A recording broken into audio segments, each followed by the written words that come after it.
to flip that back or check it out. We picked changes from all of the small in there.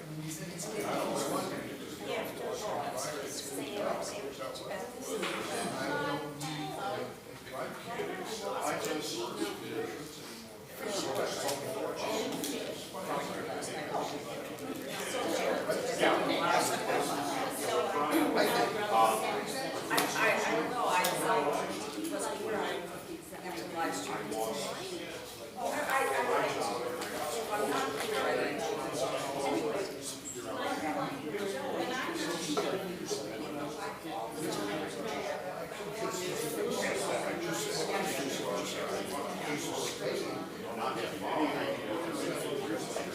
still love it. I have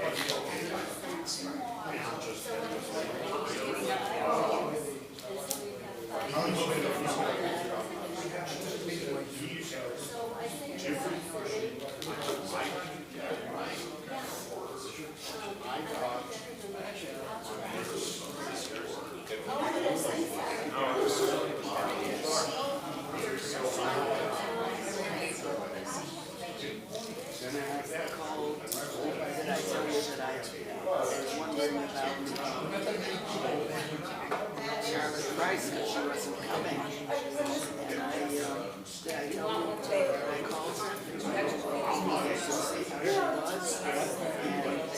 she was very happy to hear, that I thought about her, but she says she was fine, the elevator wasn't working, she couldn't get there. Sorry, we're always happy to hear from somebody.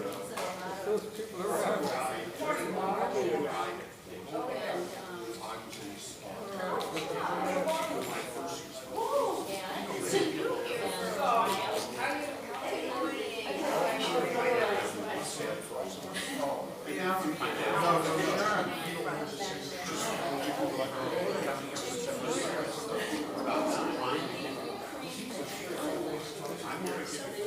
We didn't take where the backup was.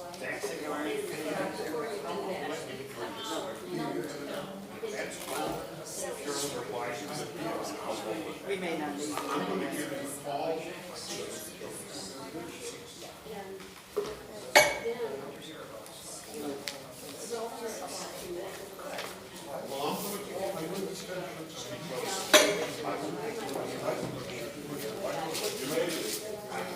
Finally, I did that. Oh, yes, really. From way to top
No, I don't think it's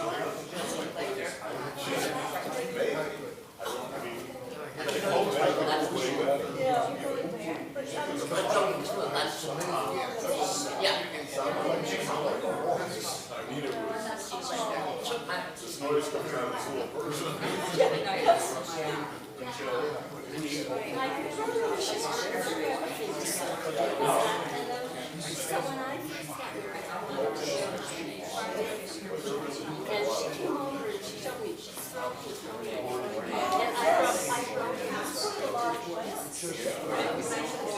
Good morning. I have to get used to you guys on my left.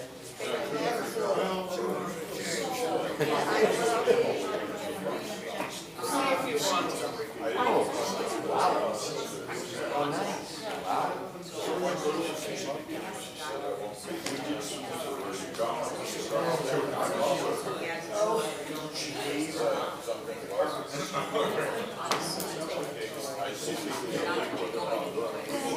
morning. Would it be okay if I made an announcement about the trip to the museum? Absolutely. Have that little technology. We wanted to extend it a little longer. Good. And I'm glad you guys worked that out. Oh, we did. Yeah, It's fine. no, I was part of it too, and you know, it's important to give. After all, we work hard on plans, and if it doesn't get out there. Yeah. I mean, I felt bad. I mean, I didn't want, you know, Cece to feel too bad. You know, none of us does, but on the other hand, it's a crucial conduit. It has to be right. Yeah, and then, you know, we have other things coming up, and we want to, I mean, it's our only way to advertise. There it is. So we have to insist on it. Yeah, but it all seems to be looking. Yeah, it does. Well, it does because we took it seriously and said to her, you know, this needs to be done. Yeah. So that was good. Sure, of course, you'll make an announcement. Yeah.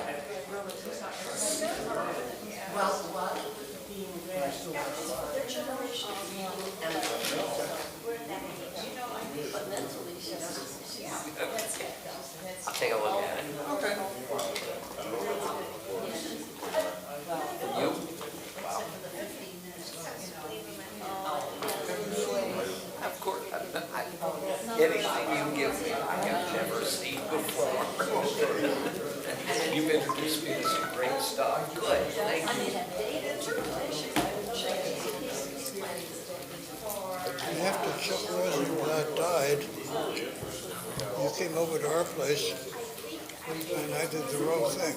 What? Instead of showing you a bunch of prints, I tried to teach you how prints are done. But if you want to come over after we have lunch, I can show you some of our prints. You might find them some of Let them. me check my calendar and I'll let you know. Thanks. Good.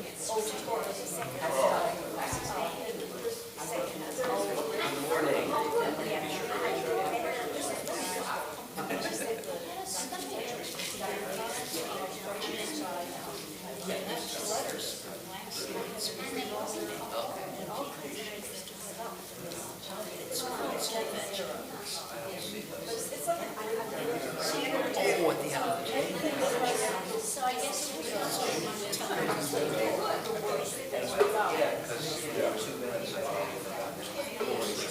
Oh, at the end of the day.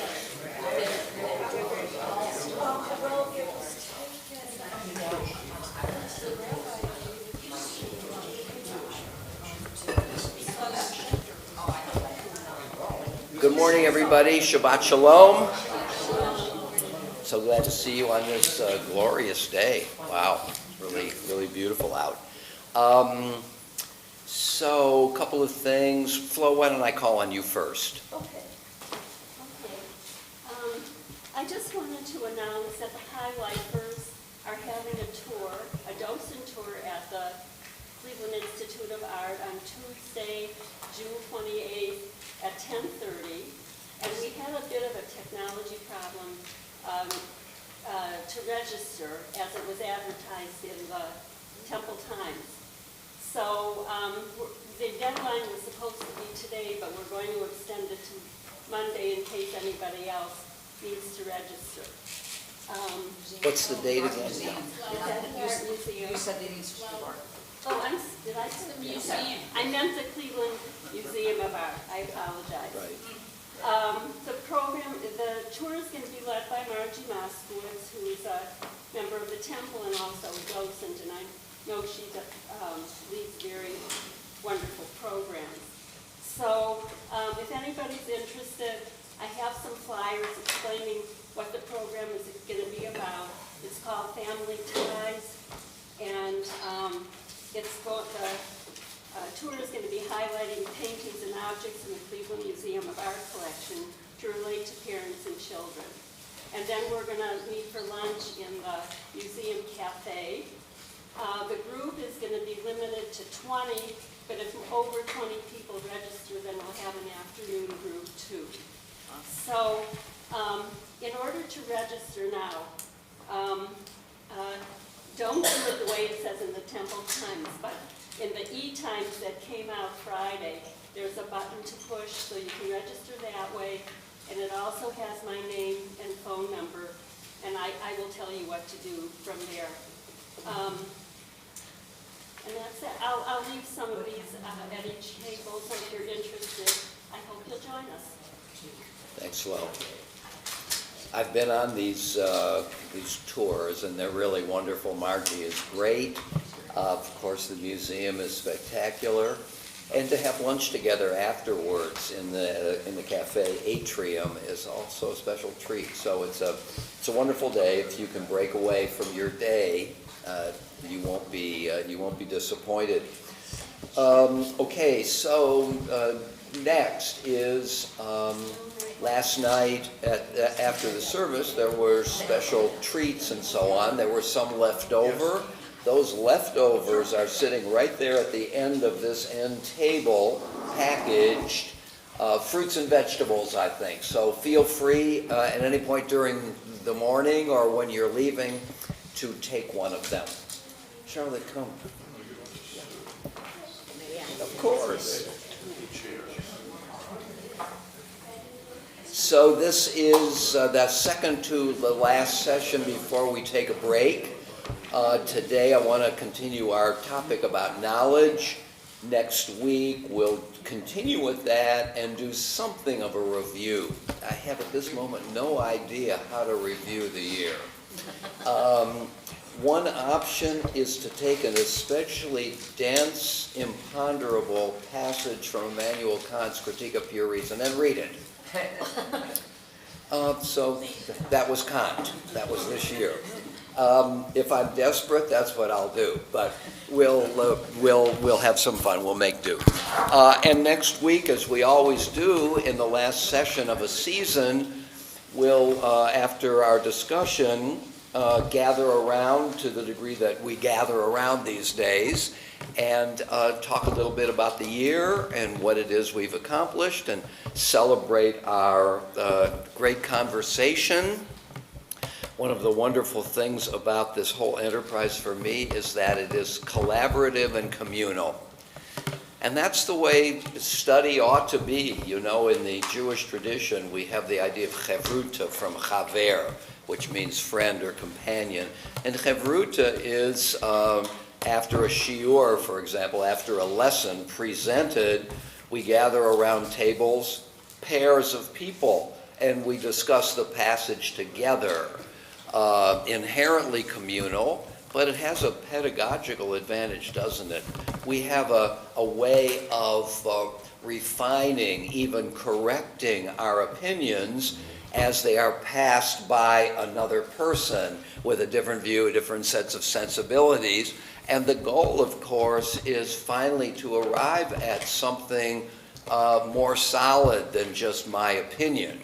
So the communal aspect of studying is very traditional for us, and also not only crucial, but lovely, because it's another way of being members of a community. So that's what we are doing. I certainly, I don't know about you, I continue to learn so much from our discussions and feel my opinions under pressure, which of course is very, very good, because we tend not to put our own opinions under pressure of our own. We cherish them. And so, another wonderful year. So, we'll gather at the end next week. We'll talk a little bit together about the year. We'll say a few blessings, and we'll express gratitude for our being together. And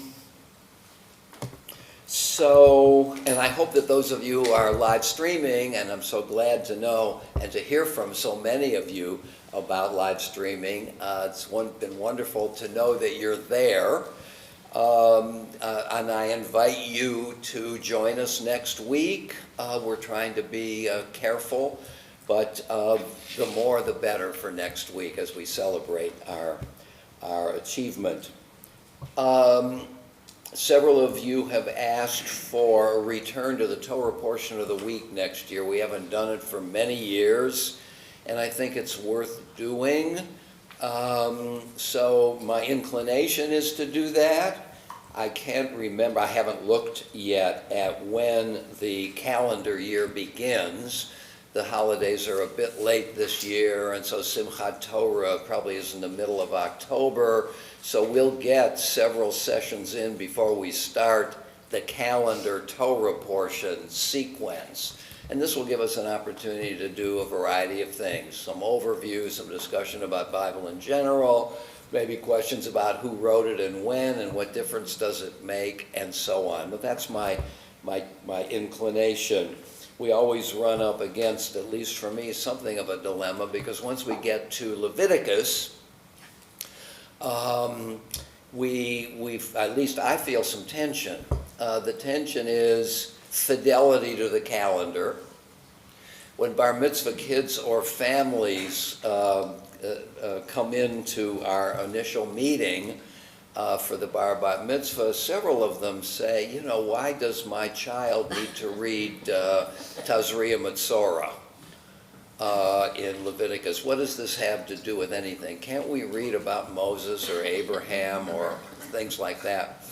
And my answer, which to this day has seemed cogent to me, is we're not in charge of the calendar is in charge of us. And it's good to have something mandated because it challenges us to rise to the occasion. And some of the best Dvar Torahs that I've gotten from kids over the years have been on Leviticus passages. They look very unpromising at the beginning, but if you dig a little bit, you find some things that are fascinating and relevant to our lives. So that's the first part of the dilemma. Once we get to Leviticus, we're going to do it.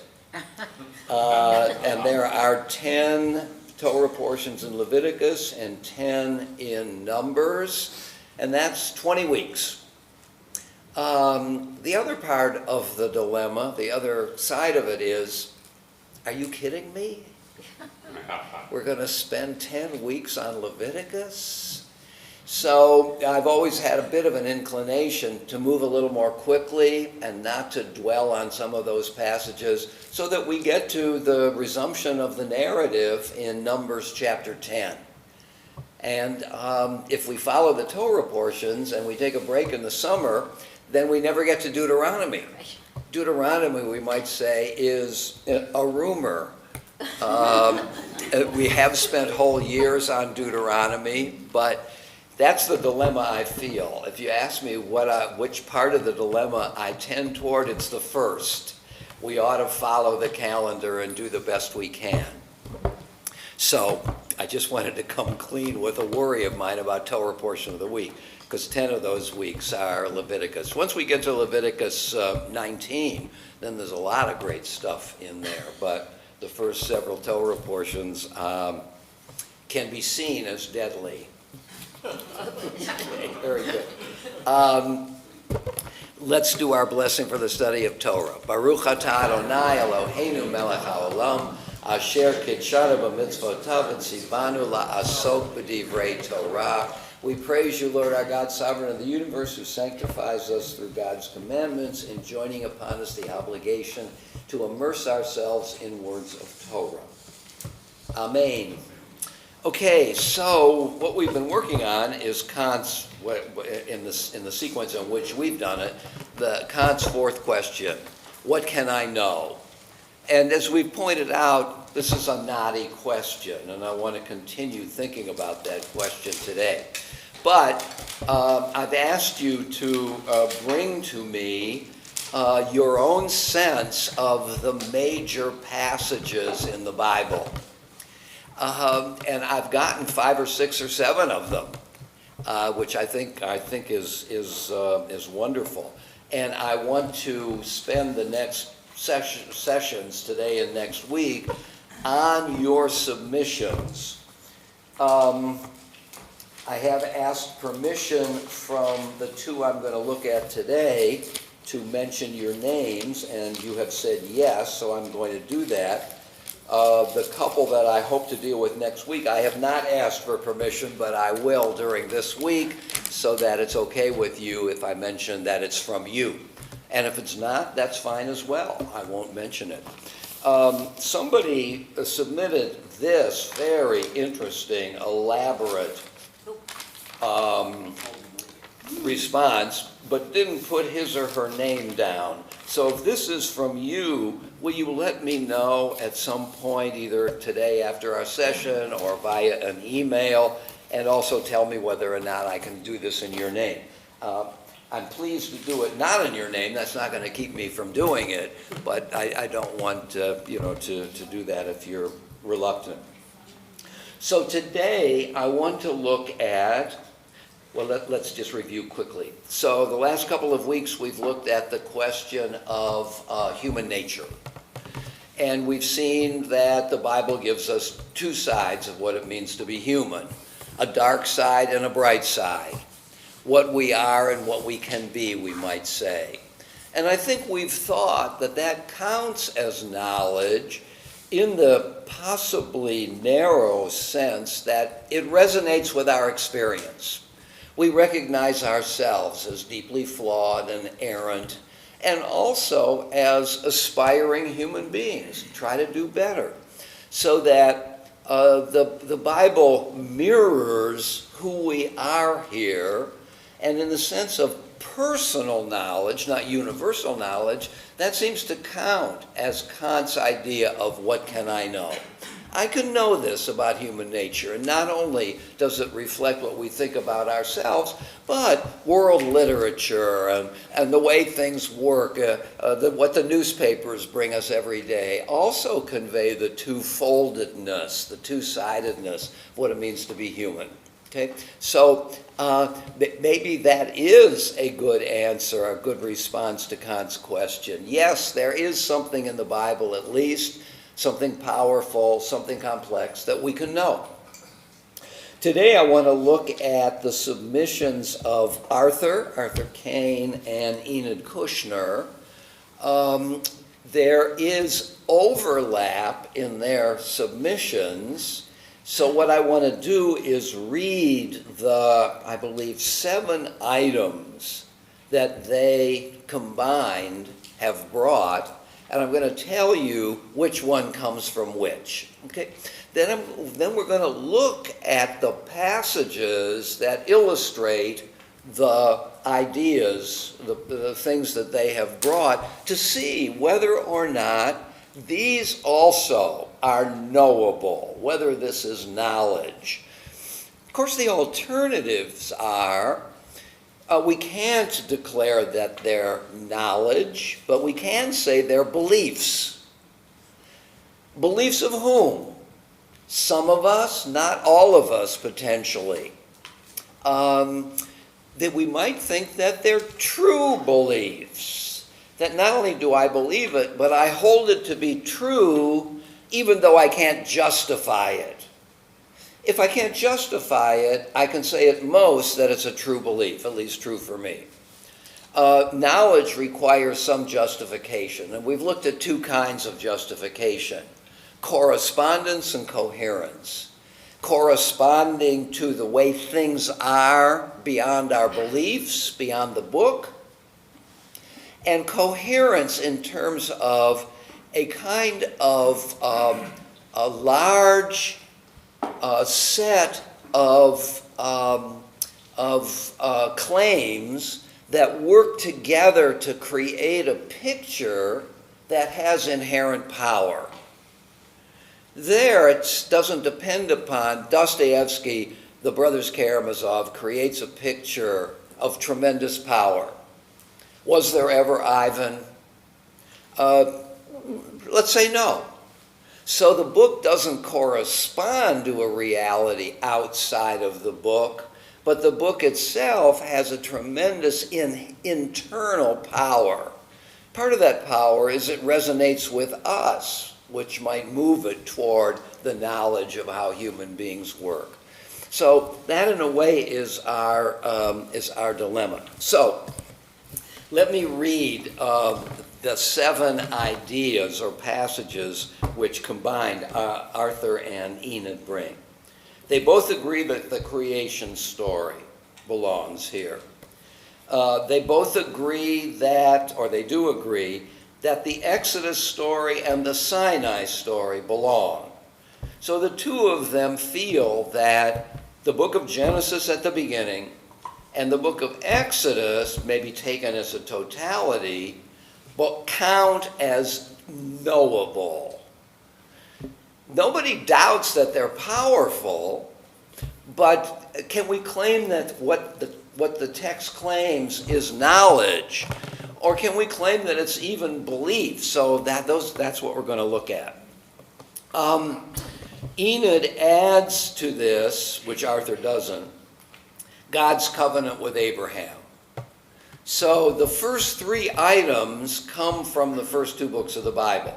The creation story, Genesis 1, we might say Genesis 1 and 2, and the Abraham story focused on covenant, and then the 2 basic ideas in the Exodus story, the Exodus from Egypt and the revelation on Mount Sinai.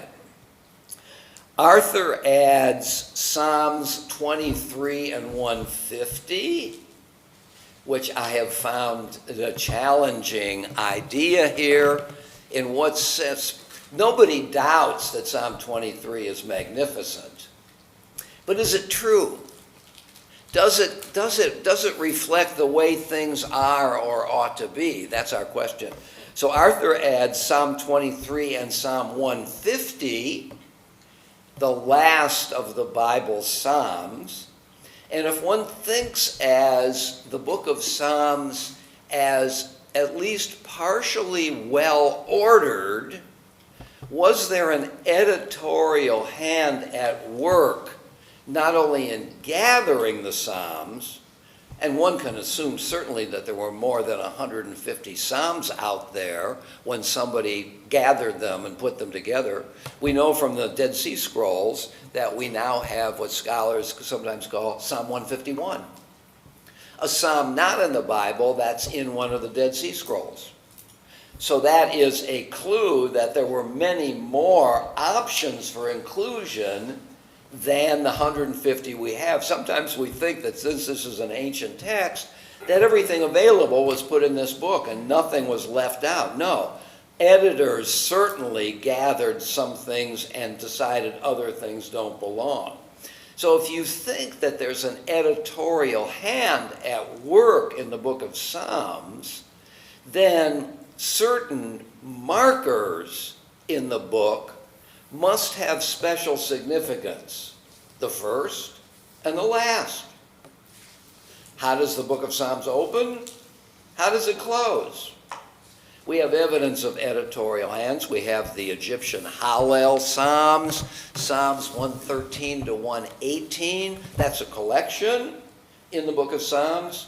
We have the Shir HaMa'alot Psalms, should have looked this up, 120 to 133 or 4. That's also, each one starts Shir HaMa'alot, the Song of Ascent, Return to Jerusalem, Return to Israel Psalms. That's a collection. So we see firm evidence that an editorial hand was at work. Sub-collections in the entire collection. This is just a long-winded way of saying selecting Psalm 150 as one of the major elements of the Bible makes a lot of sense even before we look at it.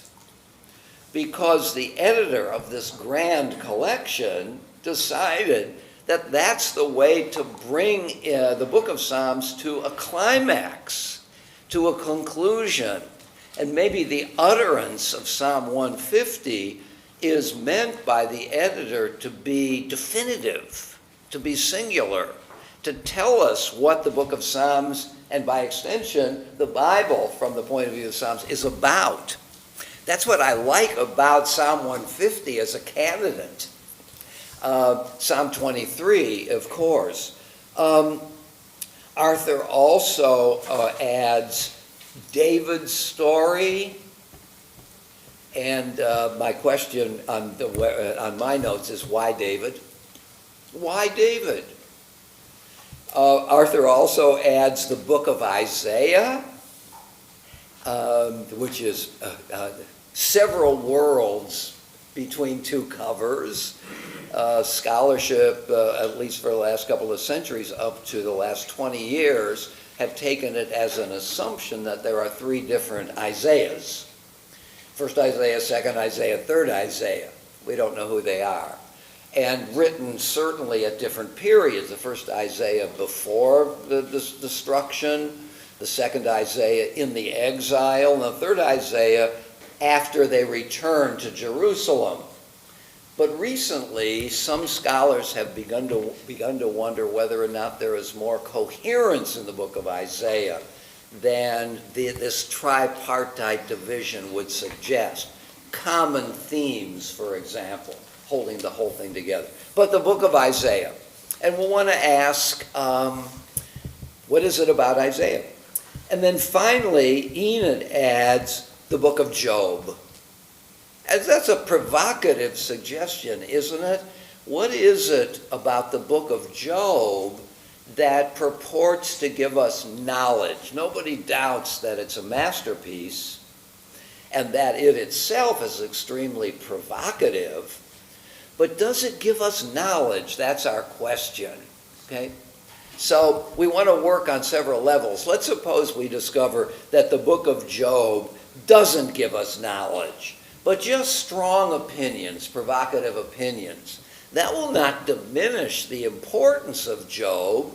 It just would be a negative question to answer to one of the questions we ask. So the answer no, if it occurs, does not undermine the power of what it is we're looking at. Right? I don't want us to be working under a misunderstanding here. In other words, let's suppose we say that Job doesn't give us knowledge, but only strong opinions. Well, so I never have to think about Job again. No, not at all. Okay, so let's look at these ideas and as a response to our question. So let's first look at the creation story.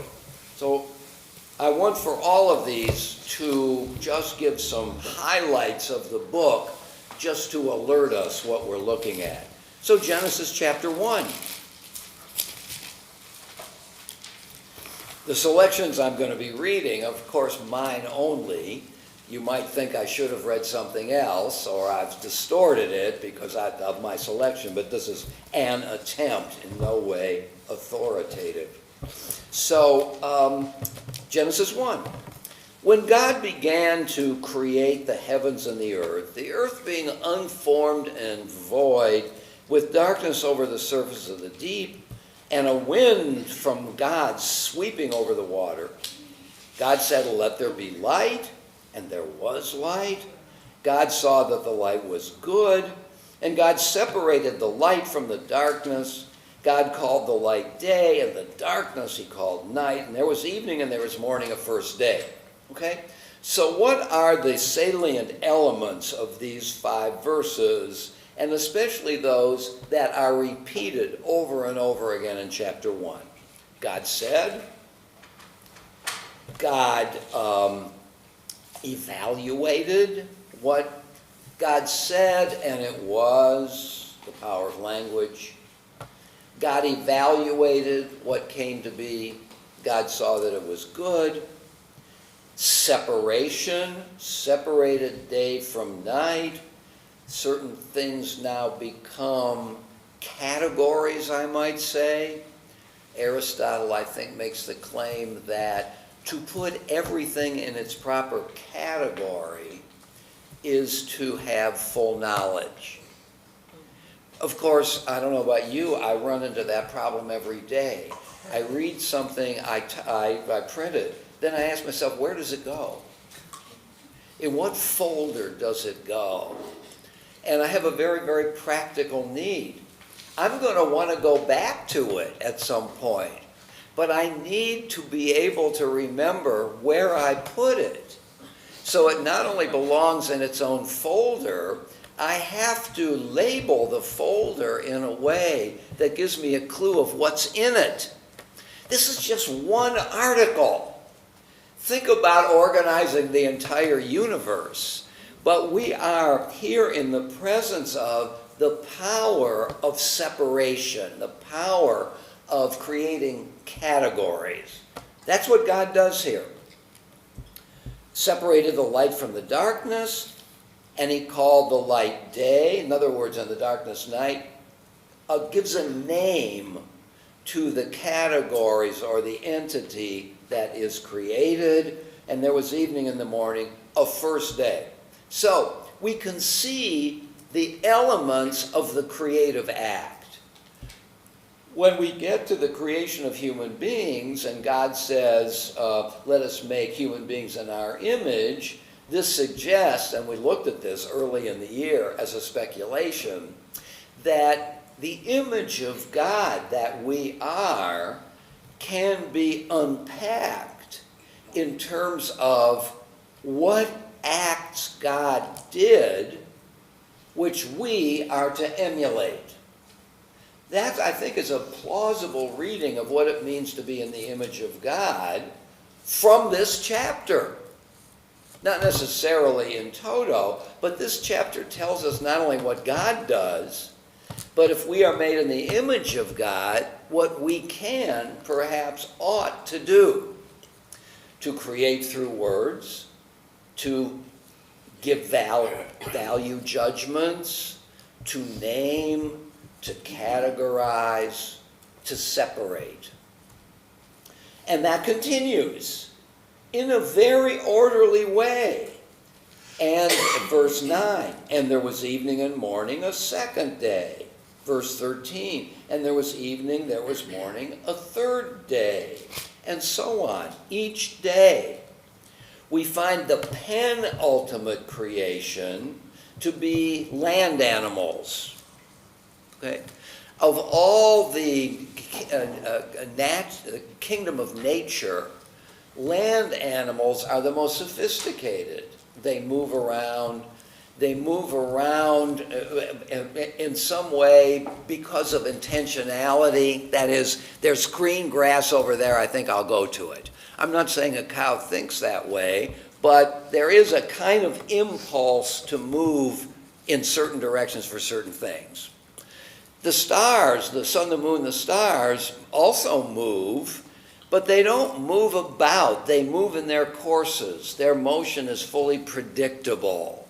So if the penultimate creation is land animals and the ultimate creation is human beings, we see in Genesis chapter 1 a kind of hierarchical view of the creative world, moving from the least complex to the most complex. It might end there with you and me. That would be an absolute unqualified celebration of humanity. We know the Bible is going to worry about that because one of the important components of idolatry is worship of self, right? Egotism, which the Bible is trying to wean us from. So it would have been imprudent, I might say, for the biblical author to end creation with us. And the biblical author did not, because the seventh day is Shabbat. The seventh day is God's day. It has the 7-day cycles have nothing to do with nature. They're purely theological. Sukkot, Pesach have to do with nature. Of course they add historical elements, but they happen on full moons, right? Hanukkah, Purim have something to do with history. So that there are elements in, I might say, the natural and the human world which lead us to the holidays.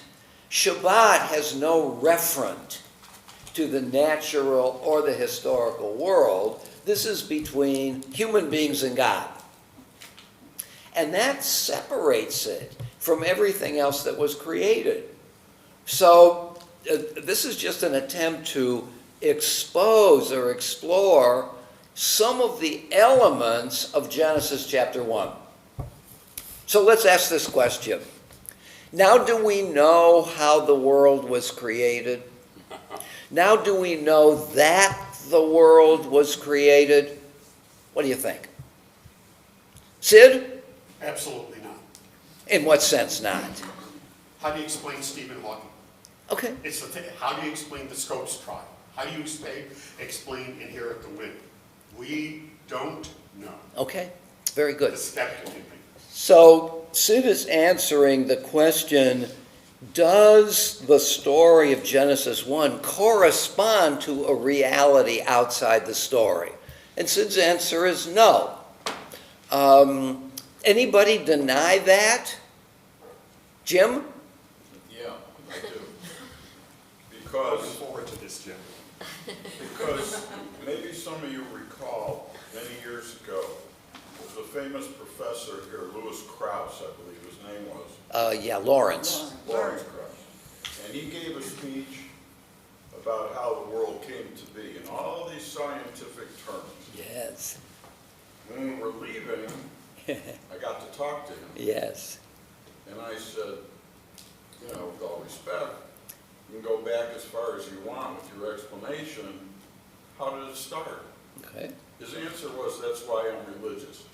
Okay, very good, very good.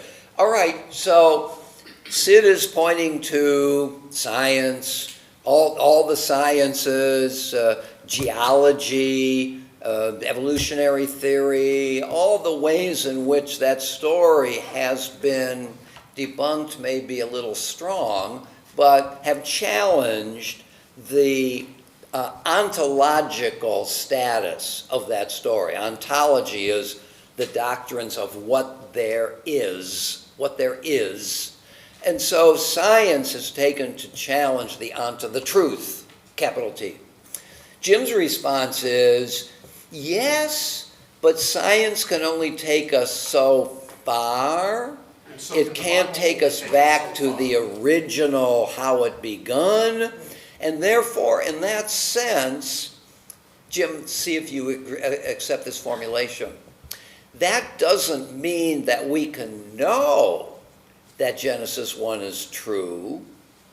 All we can know is science is not adequate to explain everything, making room for something like Genesis 1, which we can believe. Would you accept that?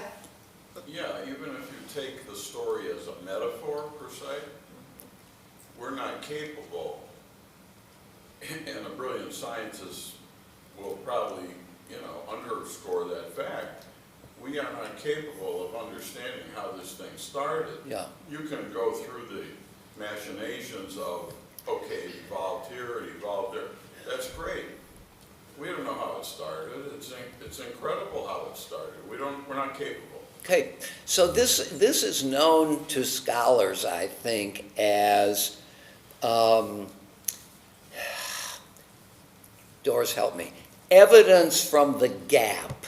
In other words, our knowledge is always incomplete, and those aspects of reality that our knowledge, our science hasn't accounted for, can now be the subject of faith. The argument against this is, and I suppress the word yet, what we don't know yet. Because as science progresses, those gaps, it's possible for science to get to the moment of the beginning. Just because we don't know it yet, we might very well get there. And that has seemed to believers and scholars to be a fragile foundation for faith because it's destined to be challenged by knowledge. So Jim, in any way, says that there is room for faith, which may be knowledge.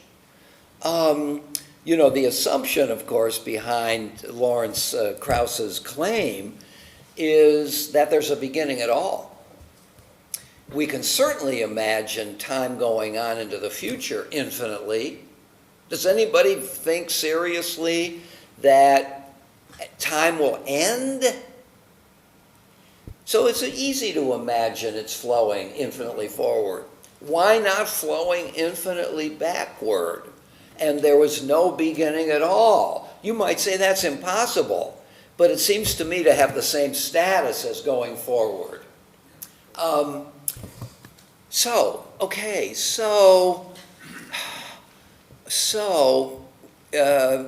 Gary. I might challenge you at this point. Please.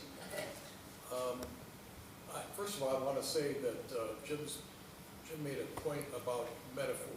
Yeah. That these 7 days are metaphors for the evolution of the universe, and in particular our planet, over billions of years. Yes.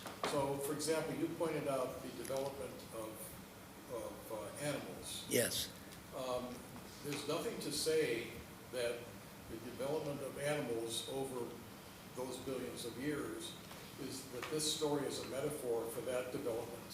And what we see, what is said here, the actual presence of these animals is really the result of that evolution over billions of years. Yes. So I don't see that there's really a problem from a faith point of view as well as from a scientific point of view. As far as the beginning, well, that's the Big Bang Theory, which is still a big issue in physics. We think that came from there, and the expansion of the universe over a period of time, and the universe continues to expand and to move into other universes. I mean, there's a lot there. But I mean, if you just condense it to our planet, there's a lot of evidence for evolution in the animal species. Okay. And, all the carbon dating that's been done and all that sort of thing that's been done over the last century or so. We have a lot of evidence for that. All right, so Gary is suggesting that we not take it literally, that it was all done in 7 days, but that it's a metaphor for something true, the evolution of the species. Okay, so what about God? Let's assume that things unfolded in something like this, and therefore there is a referent in the external world for what the Bible is saying. It may not be literally that way, but it is that. Do you think that, would you include in your argument that also we can know that there is a God who did this? Because evolution, after all, is totally, I might say, materialistic. How the species unfolded one from another. Does your argument make room, that makes room for God, of course, but does it presuppose God? I take it no. Actually, the answer is yes. And why is it yes? Because, and again, this is a statement that I'll take from you, is it doesn't exclude the existence of God. The presence of, God, in my opinion, Yes. we see God every day in the form of nature. Uh-huh. You mentioned the weather when you first came in. Yes. And climate and what we look out here, this is all nature. And nature is the reflection of God. Nature is a reflection of God. Of God's work over, billions of years. But, I don't think it excludes the idea of God. I'm not saying excludes, but does it include? Well, that's an inference. That is a difference. What's your answer? Inference. It's an inference. That's an inference. And what's the foundation of the inference? Faith. We'll see nature as, seeing as. This is Wittgenstein's great. I remember the duck rabbit that I brought in from time to time. Picture of a duck. You can also turn it this way, and it looks like a rabbit. How do I see? Well, I see that picture as. It's not that the picture is the way I describe it. That's how I see it. You see nature not as an independent entity, but a reflection of some divine hand. Would you say that's knowledge or faith? I would have to say it's both. You think it's knowable? I think what we see, the objective world that we see and live in every day is knowable. It is knowable, but can you know the author behind? Can you know that there is an author behind it? How do I know it just hasn't unfolded this way according to its own immanent internal laws? Faith. Okay. Now, so it's at least faith for some of us.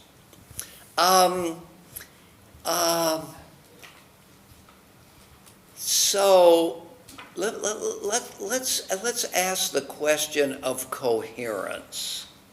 Let's suppose that we're going to have some difficulty finding a referent from this story to the external world. Gary believes yes, Jim believes yes, Sid has said no. I think they're powerful answers, but I don't think we could arrive at a consensus that this story refers to the way things came to be, not only in terms of the order of the things, but God having created them. It seems to me that we can't prove or know that that's the case. In terms of a correspondence theory of truth, the story corresponding to reality, what about the coherence theory? After all, we worked with the coherence theory when we talked about human nature. The story of Joseph, which we did such an amazing job with last week, isn't it plausible to say Joseph and his brothers never existed? Does the power of that story depend upon a referent in actual history to that story? I think we would all agree no. Not only is it a magnificent story, let's think of Kant's question. Does it give us knowledge? And I think last week we came to a very resounding yes. It gives us knowledge about the complexity, the elements of the human condition, human interaction, modes of overcoming resistance on the part of both Judah and Joseph. That story doesn't have, at least it need not have, a referent to the outside world. And yet, it gives us knowledge. Let's suppose we've arrived at this point in our discussion of Genesis 1. Though some of us believe that it refers to the outside world, everybody, I think, agrees that we can't know all of its elements. We can have strong faith, but is it knowledge in a coherence view? What does it know about the world? What does Genesis 1 know about the world? Jim? That there is an order of some sort. And that's true, isn't it? I mean, otherwise there wouldn't be science, because science categorizes. And if everything is a unique entity all by itself, there would be no order. So there is a famous argument for the existence of God, the cosmological argument for the existence of God. There's an order, therefore there's an orderer. David Hume undermines that argument by saying, wait a minute now, what does that prove? It only proves that there is some order. It doesn't prove that the universe is orderly. There's plenty of chaos in the universe. Not only that, don't presuppose the nature of the orderer. Why do you think it's the God of the Bible? Why can't it be Plato's demiurge? Why does it have to be one? It can be many. So the cosmological argument for the existence of God, which surreptitiously introduces the God of the Bible as the God inferred in that argument, okay, so that there is order, but there's also chaos. We know that there's order in the universe. We know it from science. What else do we know from this chapter? The power of language as a creative force. Isn't that true about the world? What about the power of categorizing? Well, that's order, I suppose. That's order. What about hierarchy? Could we agree that humanity is the acme of creation?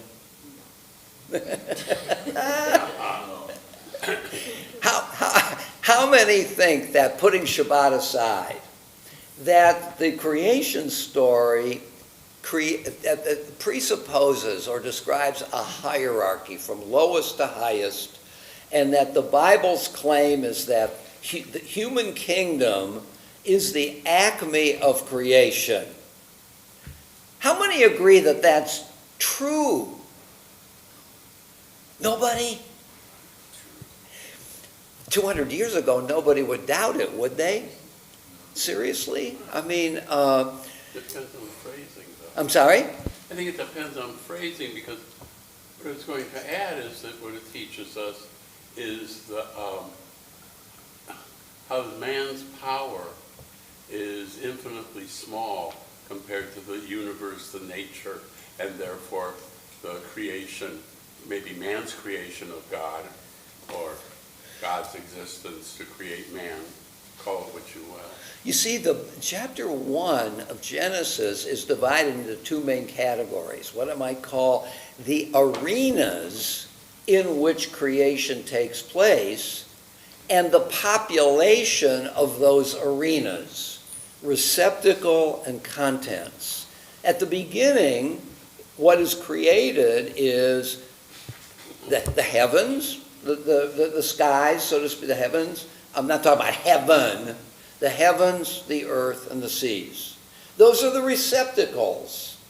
Then they're populated by sun, moon, stars, by the animal kingdom, by fish, and so on. So human beings, over and against the vastness of the universe, I think misses something powerful about Genesis 1. That, of course, the universe is vast, if you think of the receptacles. But if you think of that which populates the arenas, then we, I think, could plausibly argue that taken together, the ants, the fish, the cows, and human beings are at the top. Be fruitful and multiply and fill the earth and subdue it. Isn't that a truth about the vocation of subduing, controlling the natural world? Isn't that what human beings do? Isn't that science and technology? Don't we prove the truth of that every day? Isn't that a piece of knowledge? It's very self-serving. Okay. Yeah, tell me about it. Well, we'd like to believe that, wouldn't we? Yeah, of course we would. And I'd like to believe that oatmeal is better for breakfast than donuts. I would really like to believe that. But also it happens to be true. Just because I want to believe something doesn't make it not true. Is it also true? Any other species in the universe create the law of universal gravitation? Or to create the cotton gin? Any cow or group of dogs create the cotton gin or the steam engine? No. It's true. We are the acme of creation. I'm trying to be a little provocative here. By the way, Genesis chapter 2 qualifies it. Adam and Eve serve the garden and tend it. So there's a complementary idea here. Genesis 1, we are the masters of the universe, for better or for worse. But also, we serve that of which we are the masters. Genesis 1 and 2 technically have a complex view of it, but we're talking about Genesis 1. Bill? I'm going to challenge that. Please. Does the cow need a cotton gin? Does the cow need a cotton gin? Does the lichen need a knowledge of the cosmos? I mean, in nature, we have populated the world with all these plants, animals, fish, whatever. Amongst them are man. Who amongst the animals or those in nature is more destructive of its own existence and environment? I mean, animals are territorial, can be vicious, and it maybe is what they need for survival. But man, being the acme of all knowledge, destroys without a reason. With the act of destruction is in and of itself,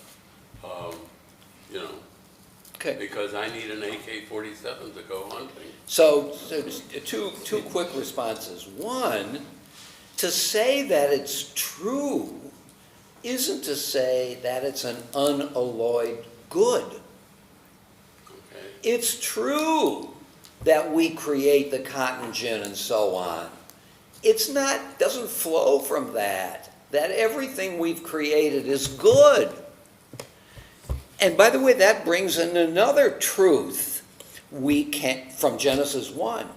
We can evaluate what it is we've done with our enormous power and change.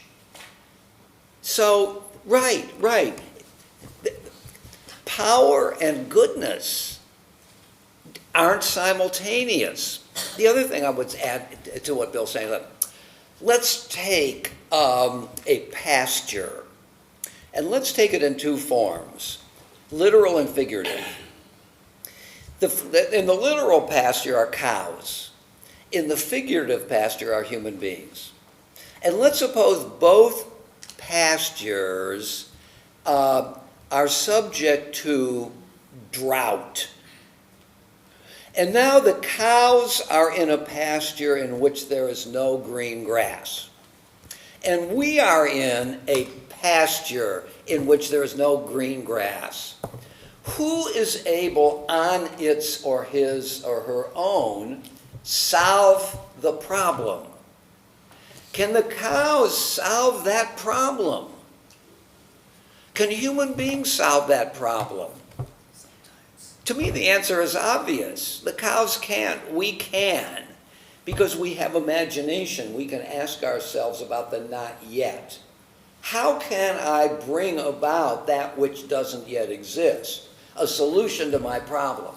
I don't think the cow can ask, how can I build a door on the fence around and get out to the other side? Okay, so we don't want to spend our whole time on this. So Genesis chapter 1.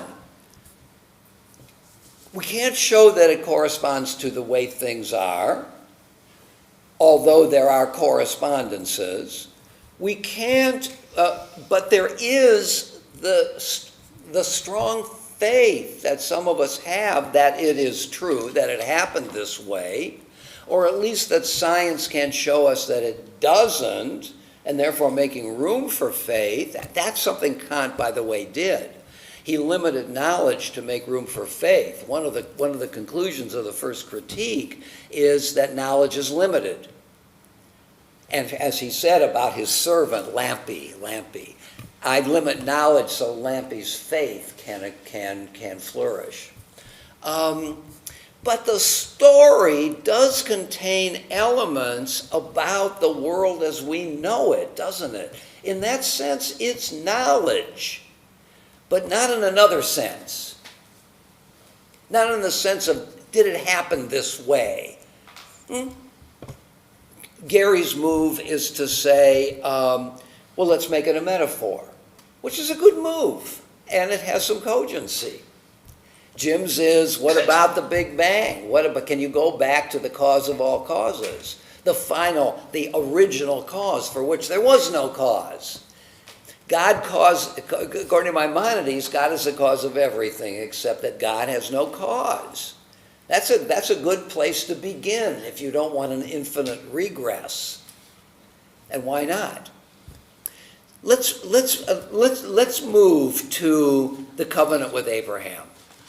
So let's first go to Genesis 13, verse 14. 13, 14.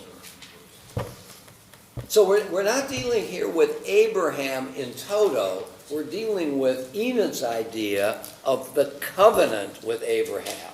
Okay, so we have to focus on covenant. And again, we have to ask ourselves, is there anything true here? Is there anything knowable? Or is this a story? Just a story, I might say.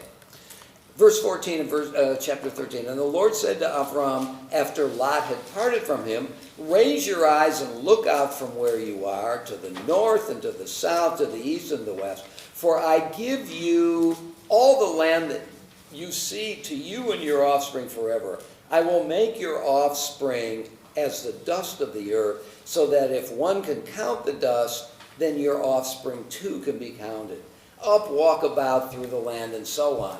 And Avram, verse 18, moved his tent and came to dwell in the terebinths of Mamre, which are in Hebron, and he built an altar there. God's promise that the land is yours forever. Let's move to chapter 17. 17, verse 1.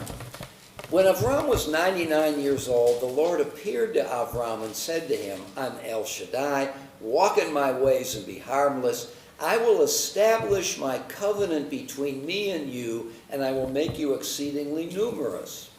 Avram threw himself on his face, and God spoke to him further, as for me, this is my covenant with you. You shall be the father of a multitude of nations, and you shall no longer be called Avram, but your name shall be Abraham. For I make you the father of a multitude of nations. I will make you exceedingly fertile, and make nations of you, and kings shall come forth from you. I will maintain my covenant between me and you and your offspring to come as an everlasting covenant throughout the ages, to be God to you and to your offspring to come. Okay?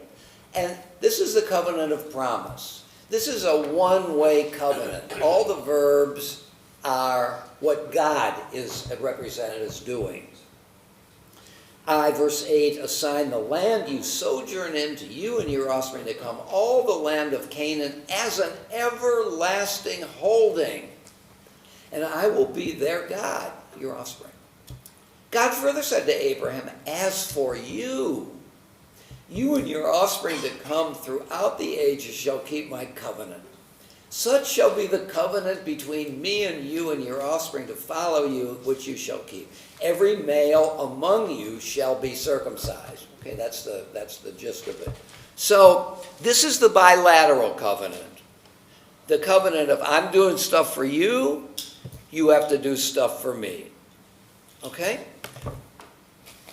So let me pose an answer to our question. In other words, I'm not going to ask the question, I'm going to give you the answer. This is not knowable.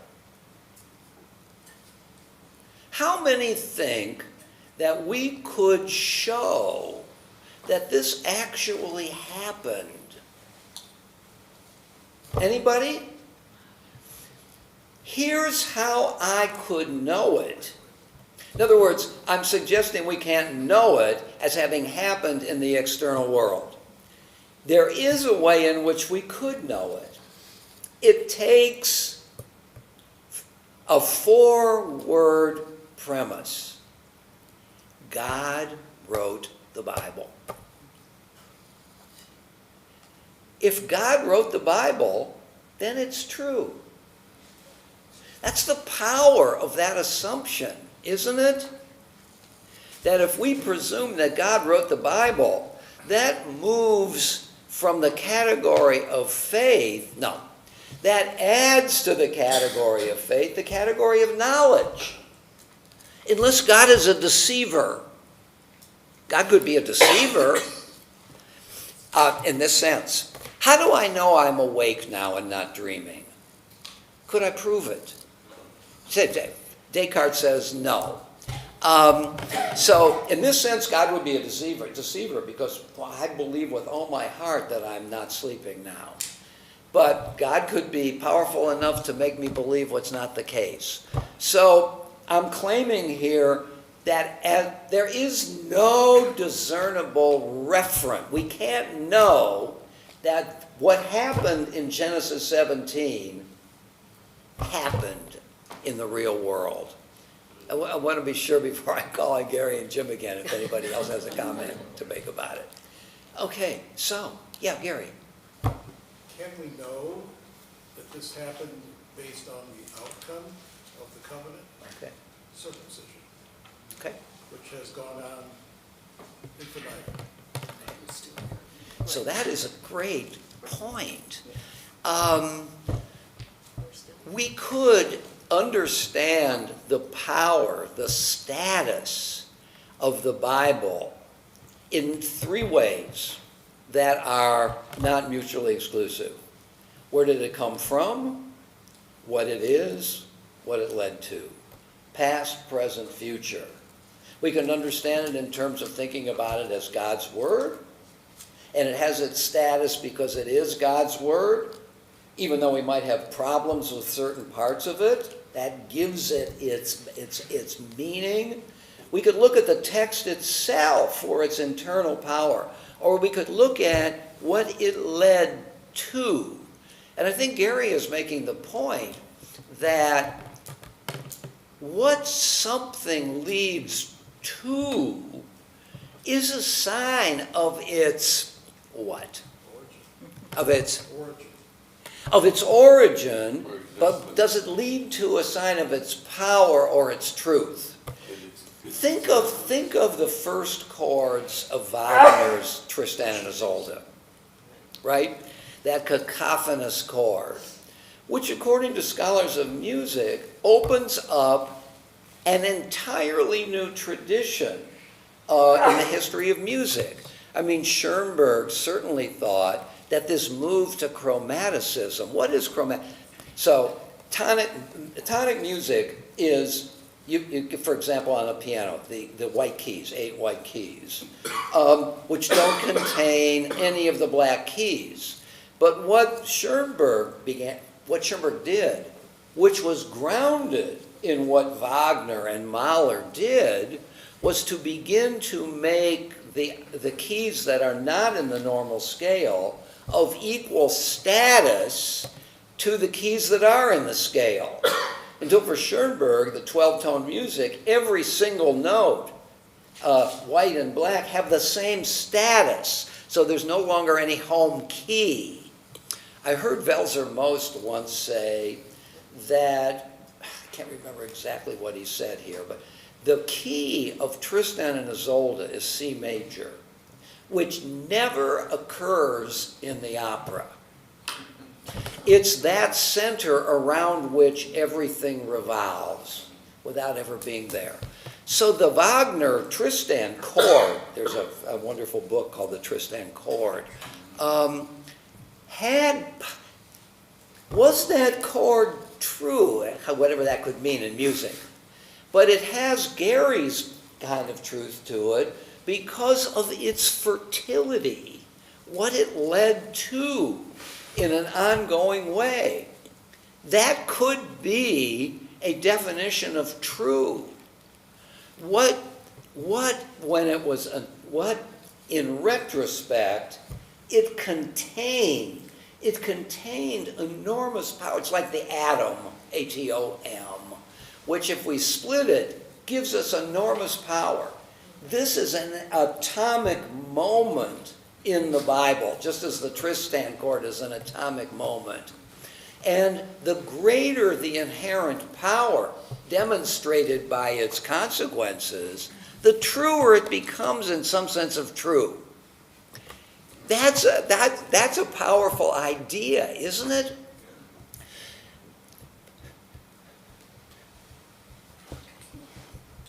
Is there another Yeah. example? Yeah. Could anybody write Baroque music after Bach? I mean, the answer is yes, but he brings it to a climax. He displays all the power that can be contained in the Baroque assumptions. He brings it to an end. Wagner starts it. Saying, so, Jim. But the covenant also underscores another point of human nature. It reemphasizes the other. Namely? Jews are a group. I don't know, South Americans are a group, this group.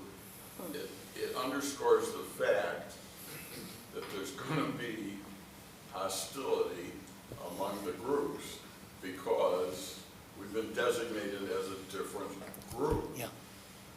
Also, to add to the fire, the line "we're the chosen people," Yeah. which probably didn't sit well amongst the rest of the world.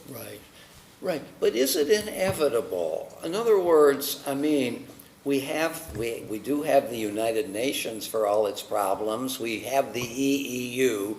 I mean, we have different groups working together, not without some problems, because different origins, different needs. I'm resisting your claim, which certainly has some truth in it, that difference makes problems. I like your point that this creates the group in which there are going to be other groups. There's going to be otherness as well as what we are, and that's true.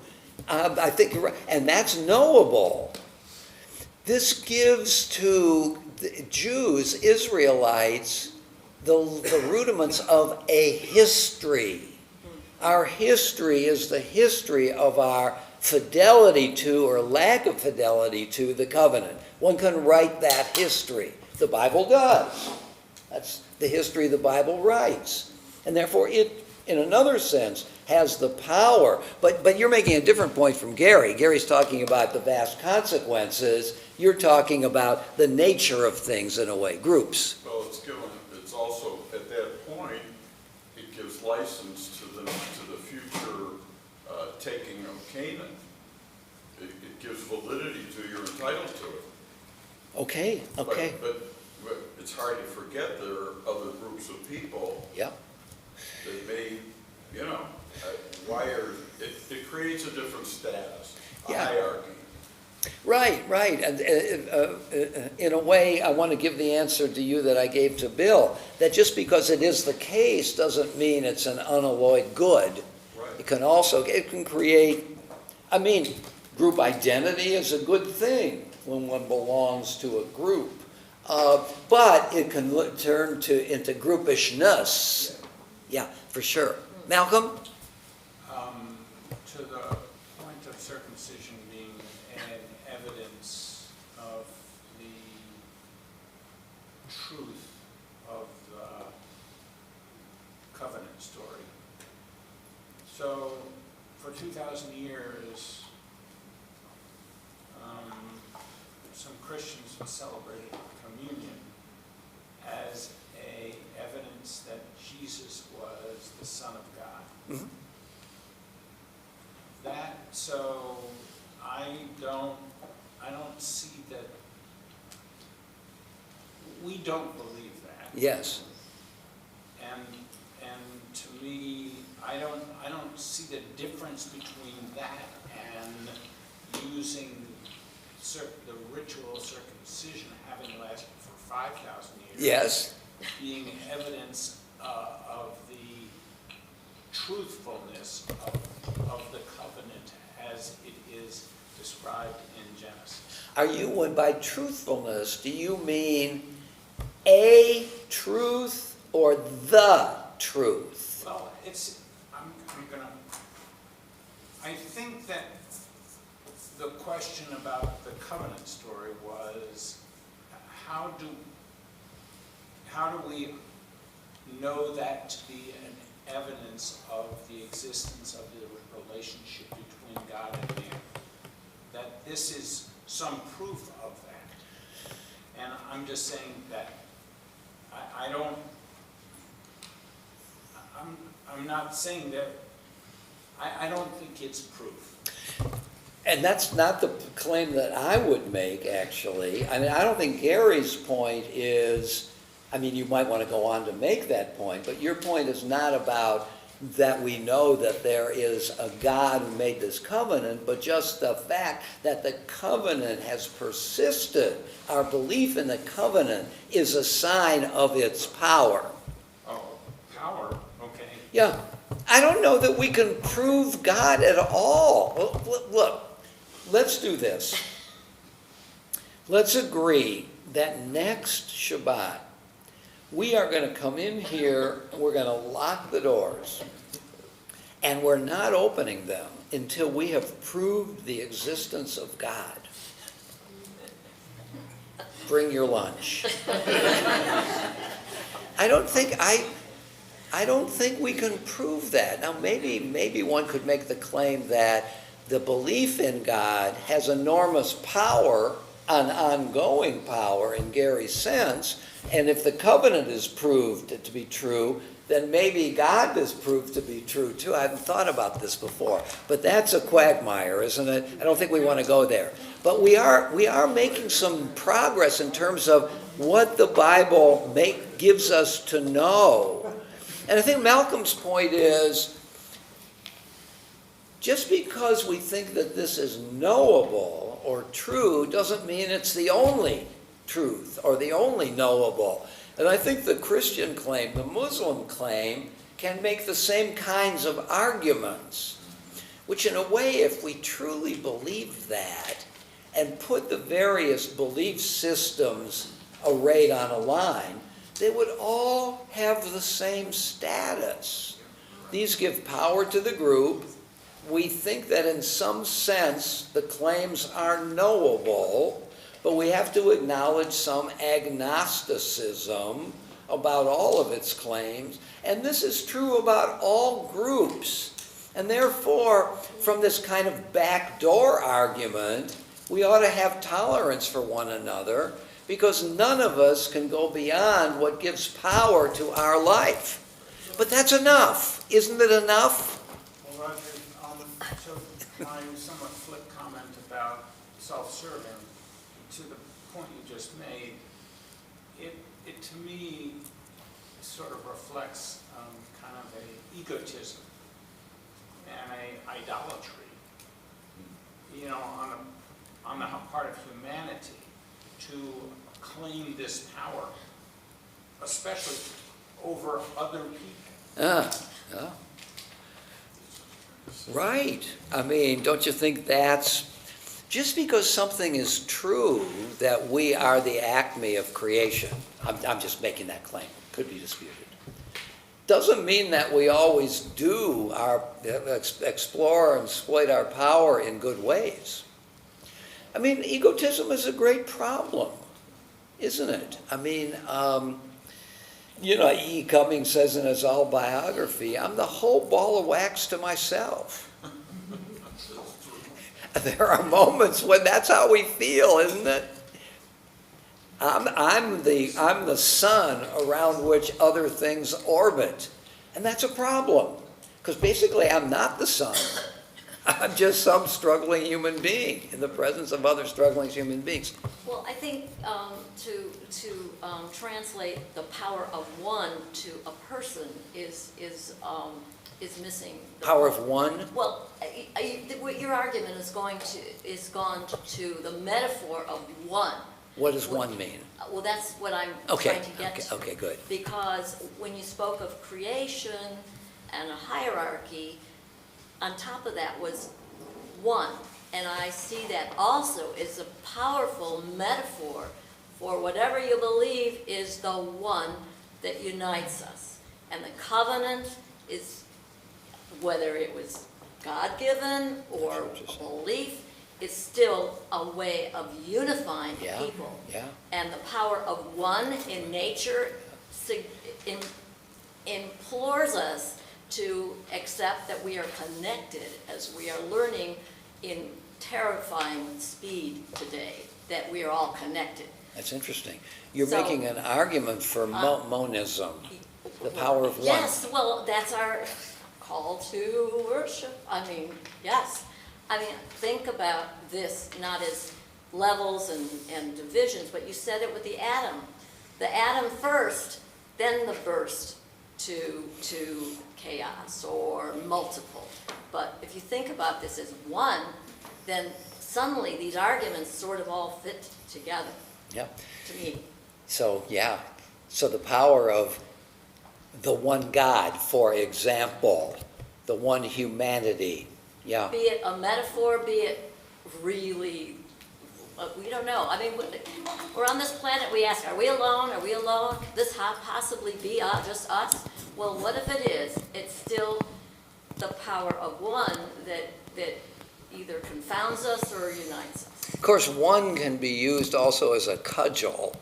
It can be translated into domination, right? I have the truth, it's one truth, and I have it. Well, that's our problem. That's That's our when problem. the one breaks into discord. Let's quickly move to, so we've looked at a couple of important passages in Genesis, and I think we've decided that these things, these stories, nurture faith, strong faith, for those it does. In other words, the stories have power. Not necessarily a QED for everybody, some believe it. That it does tell us about our world and who we are in some ways, and therefore can be a kind of knowledge, but that full knowledge, full correspondence to the way things are, can't be arrived at. Something like that? Let's move to Exodus chapter 13. So, Exodus 13 is one of the climaxes of the Exodus story. And I just want to read one pair of verses and then reckon with it. This is chapter 13, verse,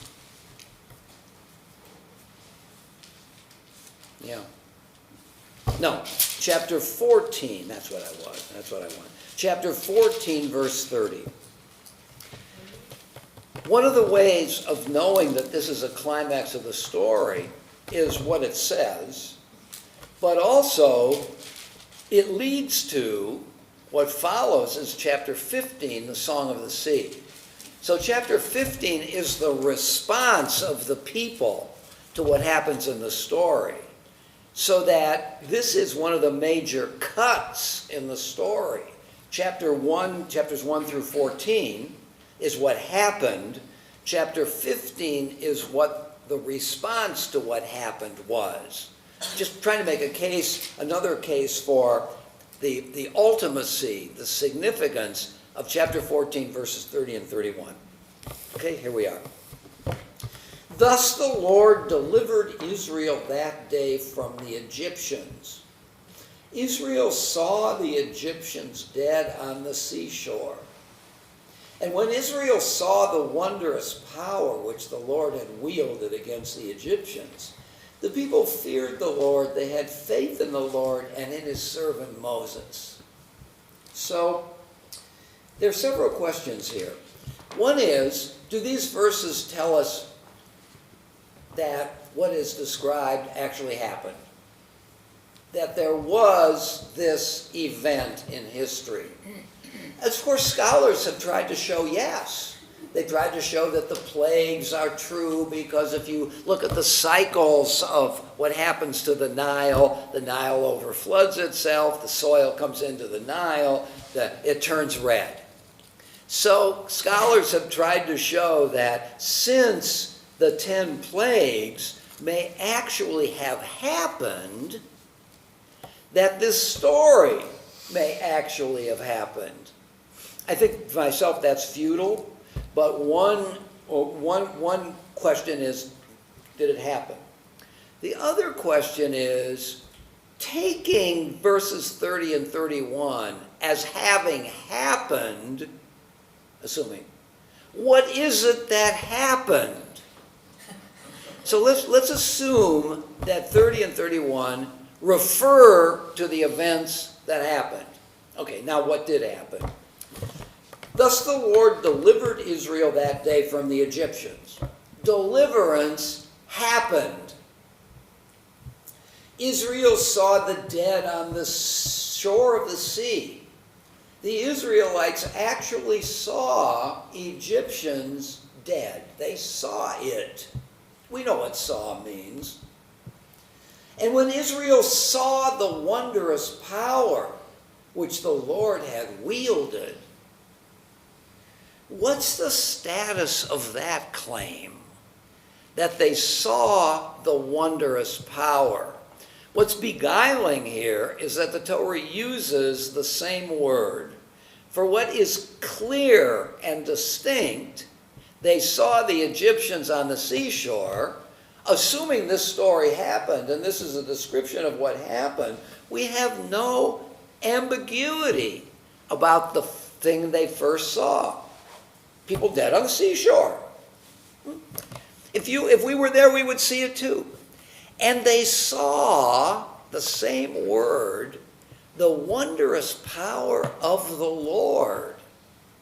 So, making the assumption that these verses refer to what happened, what did happen?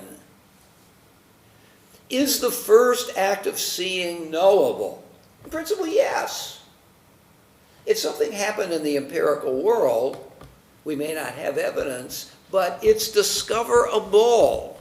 Maybe archaeology one day will dig up something. What about the second seeing? What's its status? So, it's faith.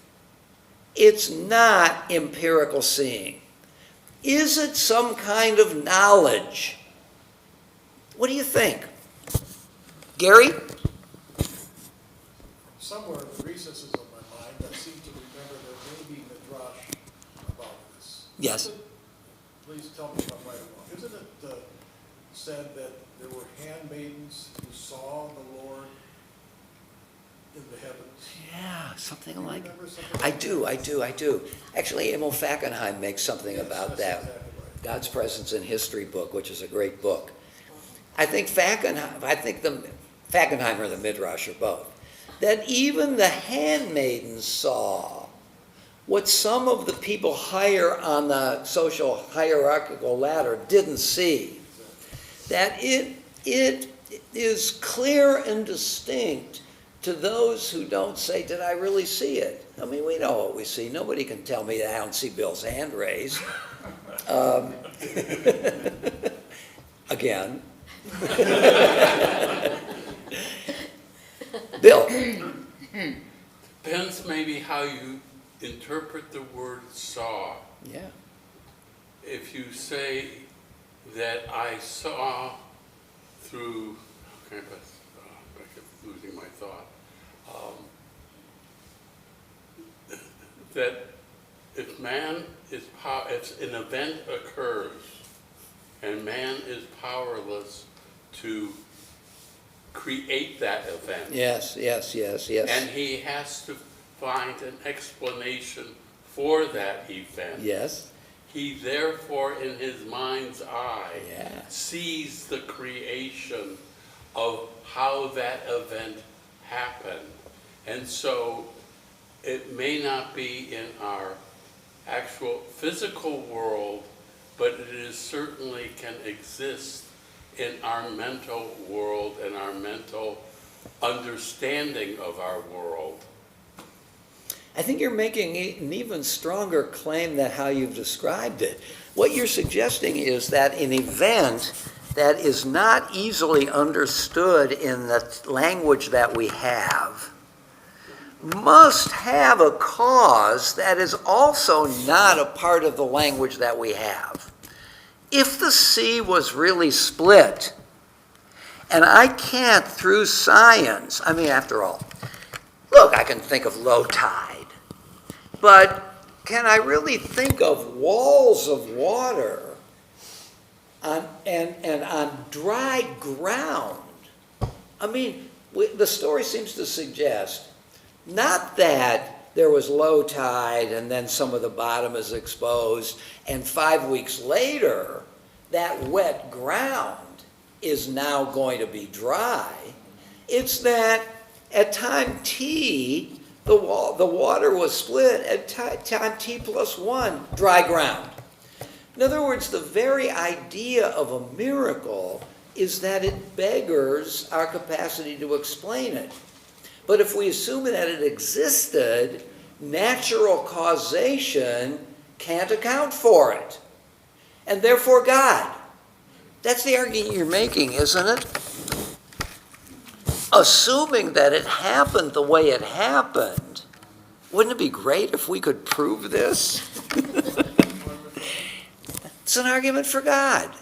Not necessarily the God of the Bible, not necessarily one God, not necessarily a benevolent God. That's Hume's argument. You know, don't presume that the conclusion of your argument is the God of the Bible. But let's put that aside for a moment. That's strong, that's strong. And what your argument depends upon is the claim that that event happened as described.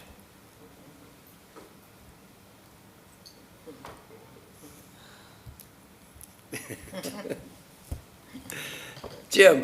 But why would that be so hard to believe? I mean, how did the stream get there in the first place? Okay. Back to creation. Yeah, I'm True. saying, why would it be so hard to believe that whoever created the stream divided it? Yeah. I Yeah. mean, why is one more unbelievable than the other? Your claim is that the very fact of something is an argument for a creator of that something. Right. Although you don't have any idea what kind of creator that is. I mean, we could presume it's a God, and that argument. So Jim's argument here is that there's a distinction between an event and an effect. An effect, by definition, must have a cause. An event need not have a cause. If we presume that the time can go back infinitely. So there is an assumption behind your claim that these are all effects and not just events. And that is not crystal clear as true. But assuming it, why is there anything at all? Right? You know, Heschel was asked the question in the interview a few weeks before he died. What makes you wonder? What gives you wonder? And his answer is everything. That's really what you're saying. That the fact that there is anything is a claim of, at least about wonder, a wow. I once gave a talk about this sort of thing, and somebody came up you know, the word Yahweh is the name for God, especially in the German tradition, Yud He Vav He, pronounced. And when I said wow, that somebody came up and said, you know, you've just given a proof for Wowway. Isn't that rich? I haven't forgotten that. And that was a scientist who said that. He didn't believe what he said, but he was being clever. Stuart. Is there any proof Yes. that the arrow was diverted by Athena? Which arrow, by the way? I don't know the story. In the Iliad. Okay. It was diverted? Yes. Oh, I see what you mean. And that's between Menelaus and, Uh, Hector? I can't remember. no. Okay. She interferes okay. Yeah. Is there any proof that those facts existed? Yeah.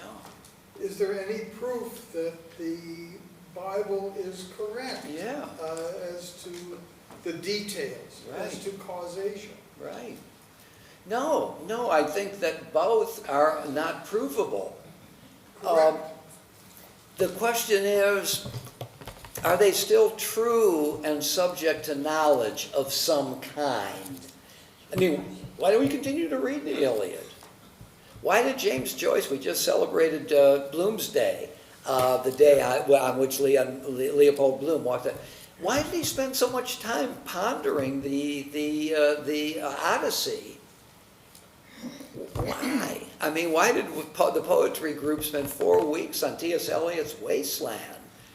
Because we sense that there's truth there. Isn't it? Right.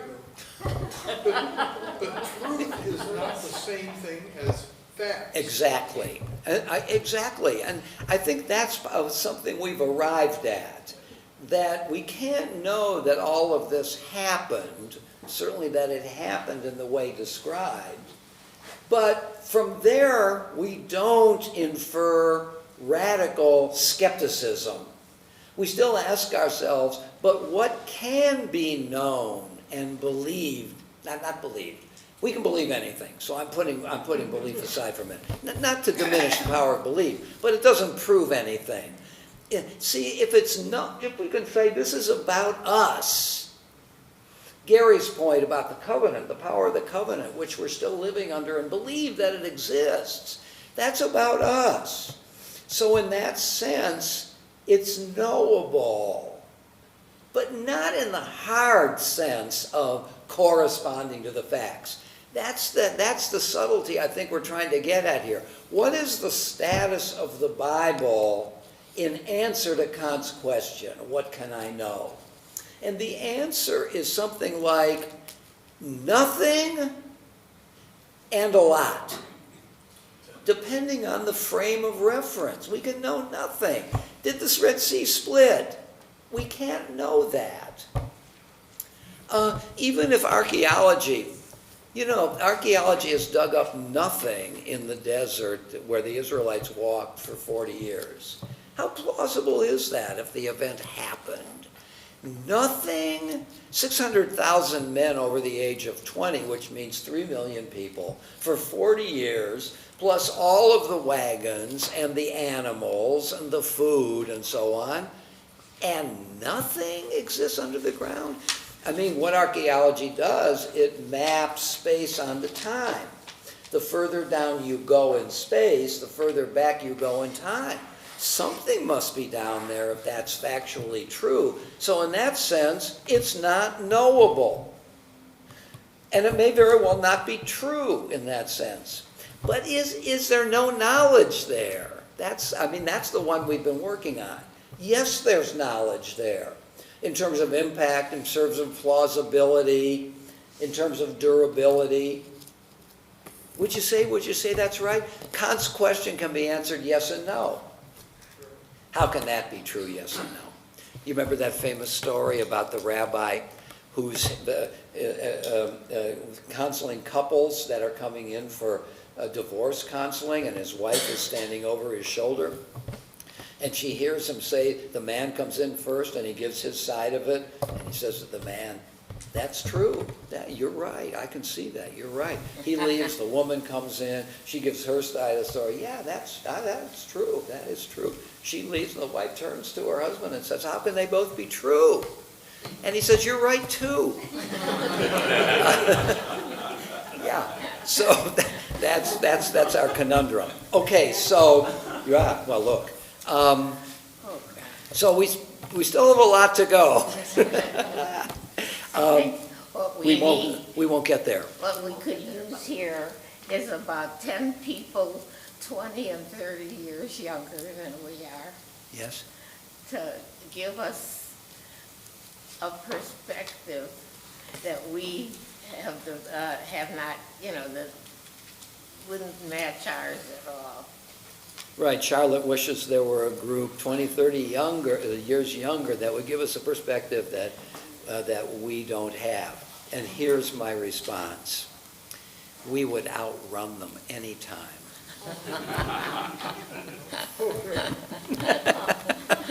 What do they know? All right, so, no, we still have a ways to go. So next week, I'm going to try to compress a little bit. I'd love to look at the 23rd Psalm and the 150th Psalm. I'd love to think about Job. What is it that Job tells us? Isaiah is very big.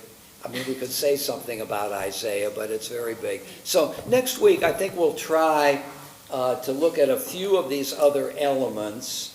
Once I know who's written this, maybe we'll do a little of this, because very, very powerfully written. Okay. Shabbat Shalom. Wow.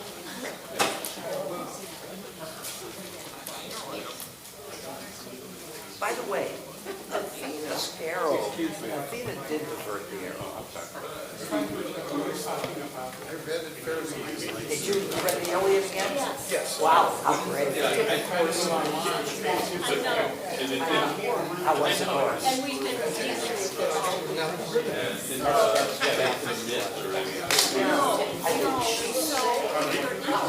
And I appreciated your call. It made me feel very good. And I was about to be by